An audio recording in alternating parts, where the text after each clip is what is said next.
Eu quero convidar você a abrir a sua Bíblia, a abrir o seu aplicativo.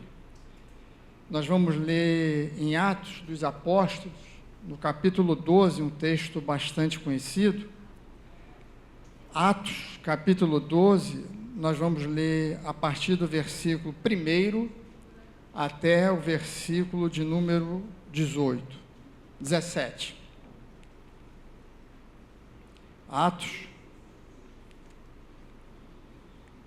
capítulo 12, nós vamos ler a partir do versículo de número 1 até o versículo de número 17. E eu vou ler na mensagem a Bíblia que os irmãos utilizam aqui na igreja. Diz assim o texto, em Atos 12, a partir do versículo 1. Foi nesse meio tempo que o rei Herodes pôs na cabeça a ideia de perseguir alguns membros da igreja. Mandou assassinar Tiago, irmão de João, e quando viu que isso fez subir sua popularidade entre os judeus, ordenou a prisão de Pedro. Tudo isso durante a semana da Páscoa. O apóstolo ficou na cadeia, vigiado por 4 grupos de 4 soldados. O rei planejava deixar que o povo linchasse depois da Páscoa. Durante todo o tempo em que Pedro esteve sob severa vigilância na cadeia, a igreja orou fervorosamente por ele. O dia em que Herodes havia marcado para a morte de Pedro estava chegando. Naquela noite, guardado por 2 soldados, um de cada lado, Pedro dormia como um bebê. Havia ainda guardas na porta vigiando o lugar. Herodes não queria correr riscos.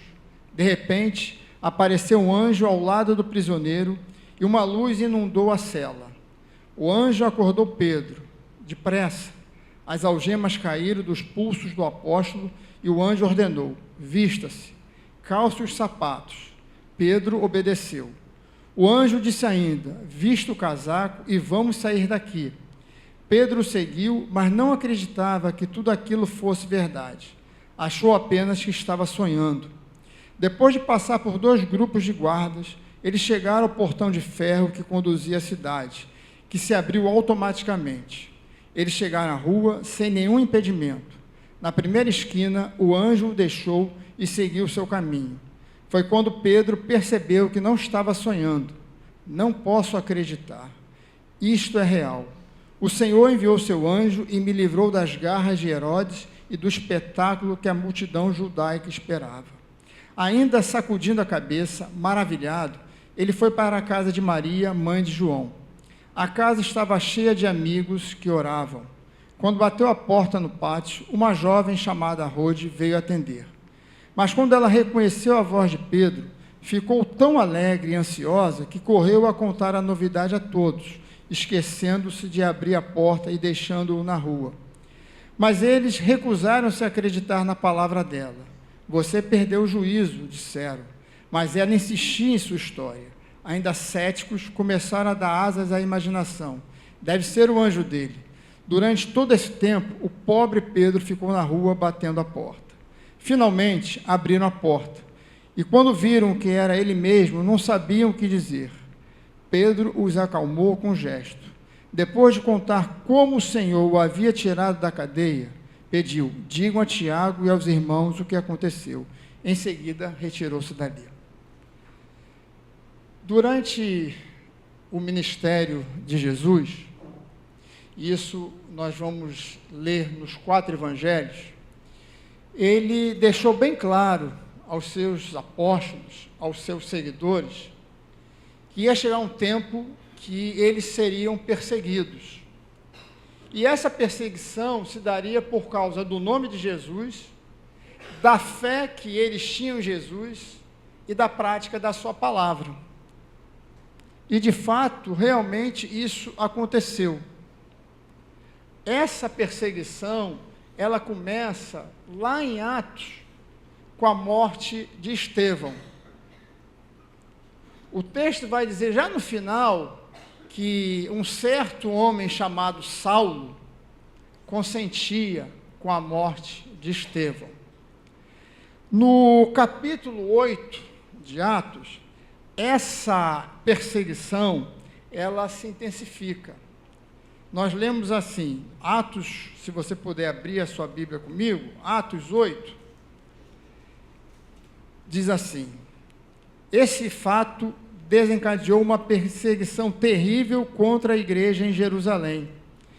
Os cristãos, com exceção dos apóstolos, foram todos dispersos pela Judéia e por Samaria. Alguns homens bons e corajosos sepultaram Estevão, dando a ele um funeral digno. Quase todos choraram naquele dia. Olha ele aí de novo. Saulo mostrou-se muito cruel, devastando a igreja, invadindo as casas, levando os homens e mulheres para a cadeia. Ou seja, aquilo que Jesus já havia alertado aconteceu. E logo depois a gente vai saber que Saulo se converte e torna-se Paulo, o grande apóstolo que escreveu 13 livros da Bíblia. Mas enquanto isso, Saulo era um homem mau, que perseguia. Ele pede carta aos líderes religiosos, porque por onde ele passasse, ao encontrar-se com algum cristão, ele queria levar esse cristão para a cadeia. Aí chegamos onde nós estamos lendo, em Atos 12. Herodes manda prender, o texto não vai nos revelar, e depois eu vou falar sobre isso, manda matar Tiago. O texto vai dizer que Herodes ficou com o seu ego inflado, porque isso agradava aos judeus, principalmente aos líderes religiosos, que eles tinham ciúmes, tinham inveja dos cristãos, porque os cristãos estavam crescendo, e eles tinham medo de que os cristãos se tornassem muito maiores na religiosidade do que os judeus. E aí, como se fosse nos dias de hoje, isso estava dando para Herodes muitas curtidas, muitos likes. Então, vamos fazer o que faz com que a minha popularidade cresça. Mandei matar Tiago, agora o próximo da lista é Pedro, e eu vou crescer mais ainda. E a igreja, diz o texto, que ela orou. Mas a igreja poderia ter outras opções se não orar. A igreja poderia simplesmente fazer o seguinte: um grupo de irmãos poderiam se reunir para elaborar uma fuga, para tentar resgatar Pedro da cadeia. Essa era uma opção, certo? Eles poderiam fazer isso, mas não fizeram. Segunda opção, eles poderiam simplesmente não fazer absolutamente nada. Afinal de contas, como nós vamos enfrentar o poderio de Herodes? Tiago morreu, vai acontecer a mesma coisa com Pedro. Vamos fazer o seguinte, vamos para as nossas casas, vida que segue, vamos depois pensar o que a gente vai fazer. Nesse momento agora a gente tem que se preservar. Mas não, eles oraram. E o texto segue. Pedro está preso, dormindo o sono dos justos. A igreja orando em seu favor. De repente, um anjo enviado pelo Senhor, em resposta à oração dos irmãos, desce, acorda Pedro, tira Pedro da prisão. No primeiro momento, Pedro não acredita. Pedro está achando que ele estava o quê? Sonhando.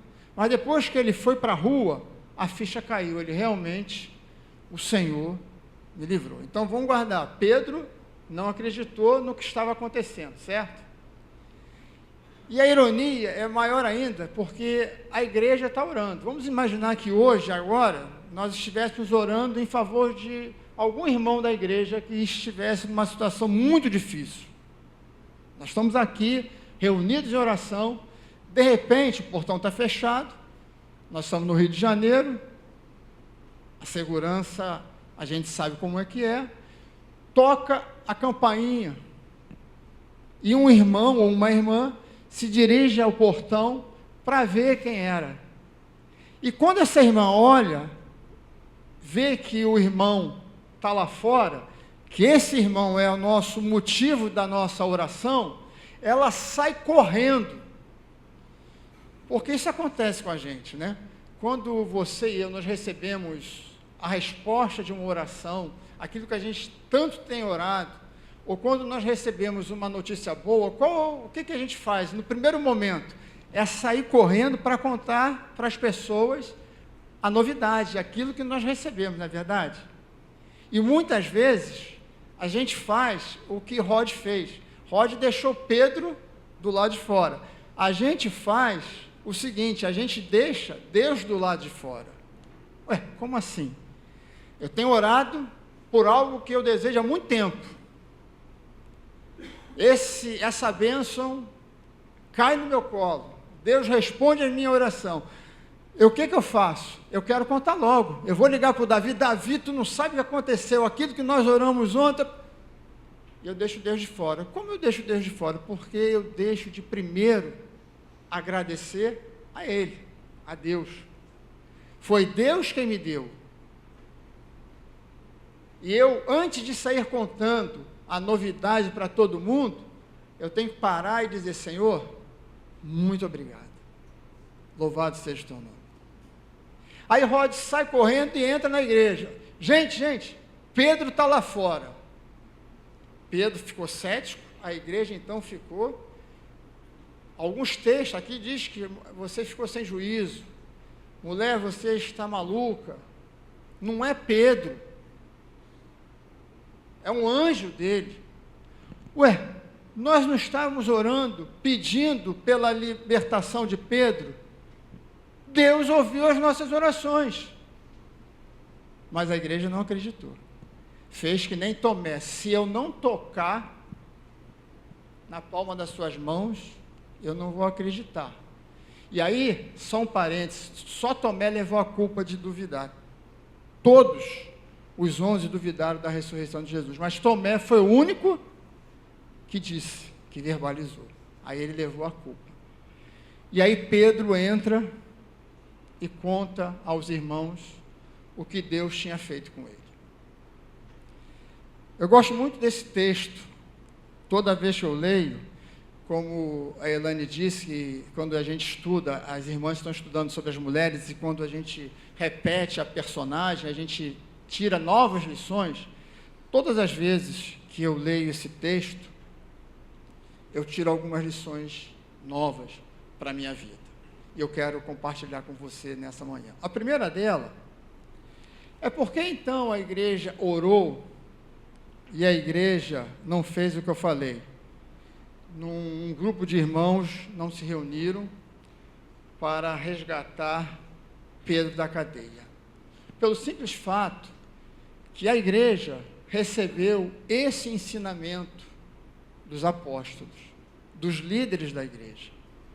No capítulo 2, no versículo 42 de Atos, diz assim: elas passaram a seguir o ensino dos apóstolos, a vida em comunidade, a refeição comunitária e a prática da oração. Ou seja, a igreja recebeu dos apóstolos esse ensinamento, que por sua vez, esses homens receberam de Jesus o ensinamento acerca da oração.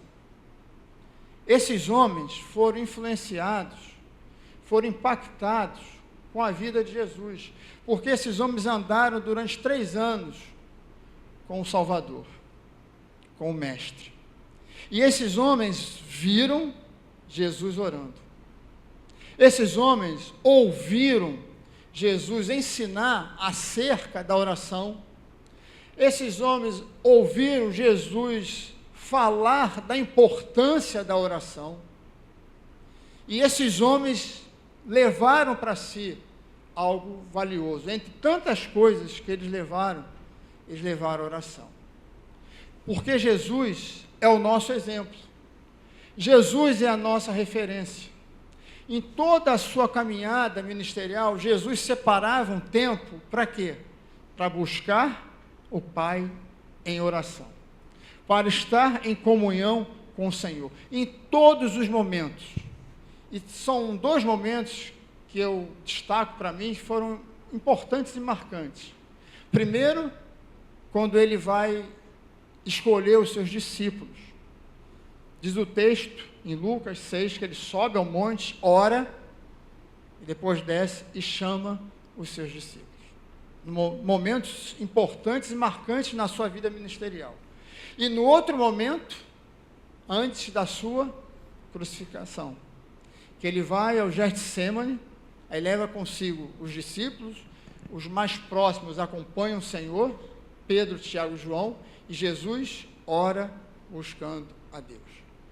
Então, não era de se espantar que diante dessa situação trágica, com a prisão de Pedro, a igreja estivesse buscando a Deus em oração, para que Deus pudesse fazer algo.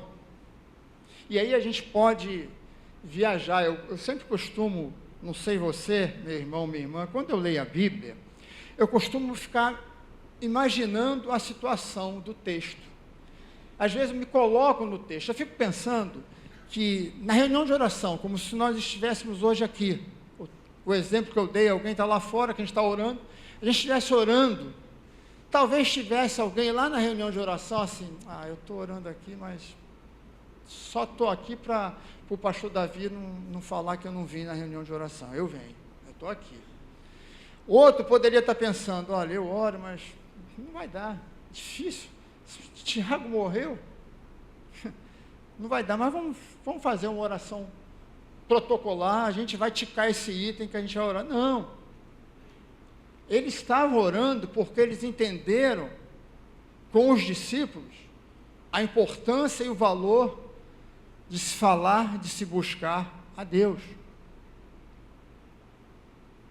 Por isso, eles oravam fervorosamente para que Deus pudesse livrar Pedro daquela situação.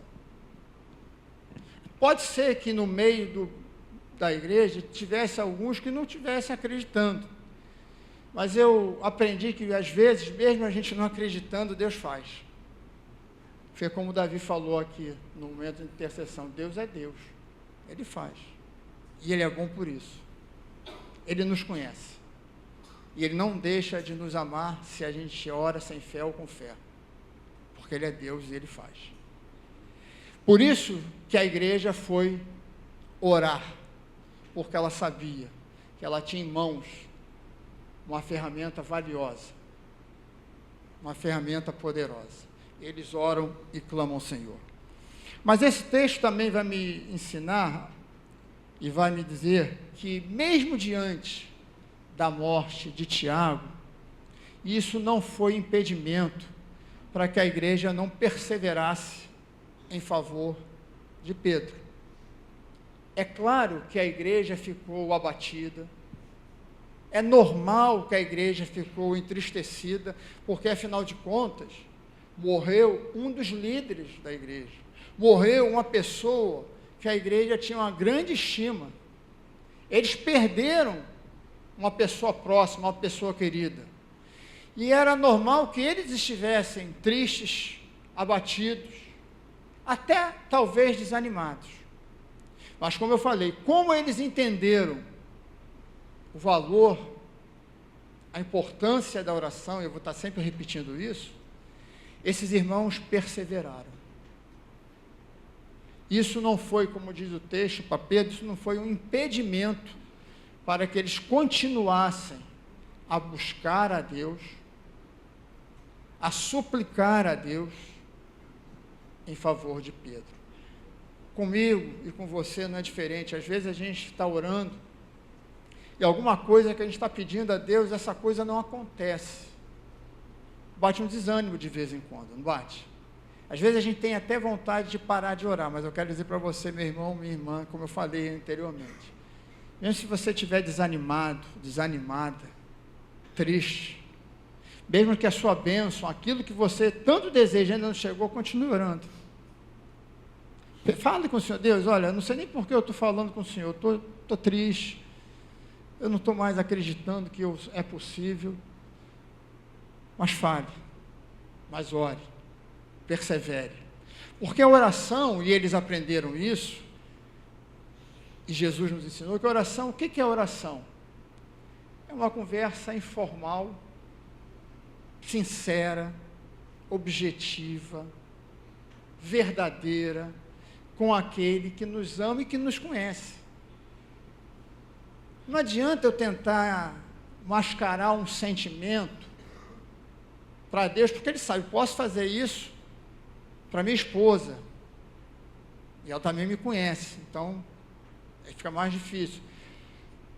Mas Deus sabe o que nós estamos sentindo, Deus conhece o que vai dentro da nossa alma. Então, diante de Deus, se derrame na sua presença, fale com Ele, chore, ou simplesmente faça como Ana, lá, a mãe de Samuel, ela não tinha fôlego nem para orar, ela só balbuciava. Fique em silêncio, mas persevere, não desanime. O Senhor nos ensinou isso sobre perseverança, lembra? Em Lucas 19, a parábola do juiz iníquo, da viúva e o juiz, aquela viúva ficou batendo na porta até quando aquele homem pudesse proferir a sentença. E ele falou, essa mulher me perturba, eu vou dar logo o que ela quer. Aí Jesus está dizendo que Deus não faz assim. Vicente está me perturbando, eu vou dar, não. O que Jesus está dizendo é que, olha, a gente tem que perseverar, a gente tem que continuar, a gente só joga a toalha quando Deus diz sim ou quando Deus diz não. E aí, isso me leva para uma outra coisa que me chama a atenção. E aí eu não sei se isso acontece com você. Comigo sempre acontece. Me dá um nó na cabeça. Por que Tiago morreu e Pedro não morreu? Meu irmão, minha irmã, talvez eu vá decepcioná-lo, mas eu não tenho essa resposta. O que eu tenho a dizer, que tem me ajudado muito, é que Deus, e a igreja entendeu isso, por isso ela também continuou a perseverar, Deus é soberano. O texto aqui não diz que a igreja orou em favor de Tiago, diz? Não. Mas aquilo que a gente tem conversado, uma igreja que aprendeu a importância e o valor da oração com os apóstolos, uma igreja que encarnou na sua vida a oração. O DNA da igreja estava a oração. A igreja que se reunia, como diz o texto lá em Atos 2, todos os dias, para a comunhão entre os irmãos, o partir do pão e as orações. Era uma igreja que praticava a oração. É óbvio, é claro, que essa mesma igreja orou com a mesma intensidade, com o mesmo fervor, em favor de Tiago. Mas Tiago morreu. E agora? A gente aprende, e eu tenho aprendido, isso tem me ajudado bastante, que Deus, Ele é Deus, que Deus ouve as nossas orações, e Ele diz sim, e Ele diz não. Certo? Essa semana, provavelmente, você e eu devemos ter recebido alguns nãos de Deus. Eu recebi alguns nãos de Deus. Mas eu quero dizer para você, meu irmão, que quando a gente recebe um não, a gente sempre tenta achar alguma coisa de errado naquilo que nós fizemos, não é verdade? Nós, seres humanos, temos sempre que encontrar um culpado para aquilo não ter dado certo. Então eu fico pensando, a gente pode ficar assim, será que Deus não atendeu a minha oração? Será porque eu fiz aquilo? Eu falei aquilo? Ou eu deixei de fazer? Ou eu deixei de falar? Graças a Deus que a nossa relação com o Pai não é na base da troca, não é performance. Ou seja, lá fora, se eu faço, se eu produzo, eu ganho. Se eu não produzo, eu não ganho. Na relação com Deus não é assim. A relação que eu e você temos com Deus é baseada em quê? No amor. Deus nos ama incondicionalmente. Independentemente de eu ter feito ou ter deixado de fazer, porque com Deus não há o certo ou errado. Se eu faço, eu ganho, se eu não faço, eu não recebo. Não. Se fosse assim, nenhum de nós estaríamos aqui hoje, porque nós somos falhos, nós não somos perfeitos, nós erramos, consciente ou inconscientemente. Já pensou? Seria uma loucura. Qualquer coisa, a gente não ia viver, a gente ia ficar transtornados. Que Deus seria esse? Quando Deus diz não, não é porque eu estou em alguma situação errada, eu cometi alguma coisa, não. E quando Ele diz não, Ele não nos desampara. Ele não está indiferente. Deus não está alheio ao momento que eu e você estamos passando. Ele sabe o que nós estamos passando. Ele nos conhece. Ele caminha conosco. Ele enxuga as nossas lágrimas. Mas por que Ele não deixou que eu ganhasse aquilo? Parece ser uma coisa simplista, mas é real. Eu não sei. E ninguém sabe. É difícil nós desvendarmos os mistérios de Deus, porque Ele é Deus. Senão, não seria Deus, seria uma marionete. Senhor, eu quero isso. Aí vai lá, digita lá, programa, pum, agora eu recebi. Senhor, eu não quero isso. Digita lá, agora eu não recebi. Não. Ele é Deus. Ele não tem que dar satisfação para mim e para você daquilo que Ele faz ou deixa de fazer. A única coisa que eu e você precisamos fazer é o que a igreja fez, é continuar o quê? Confiando, acreditando, descansando em seus braços. Tem um texto que me chama muita atenção, que é João, capítulo 13, versículo 7. Diz assim: na cerimônia do lava-pés, quando Jesus está lavando os pés dos discípulos, quando ele chega para lavar o pé de Pedro, como sempre, né, faz aquilo tudo, não quero, aquela coisa toda, e Jesus fala para ele: olha, o que eu faço agora, tu não sabes, depois entenderás. Às vezes, Deus permite que a gente entenda o porquê Ele fez aquilo, ou porquê Ele disse não, mas às vezes, Ele não vai permitir, nem vai deixar, e não importa. Deus disse não, vamos continuar caminhando com Ele.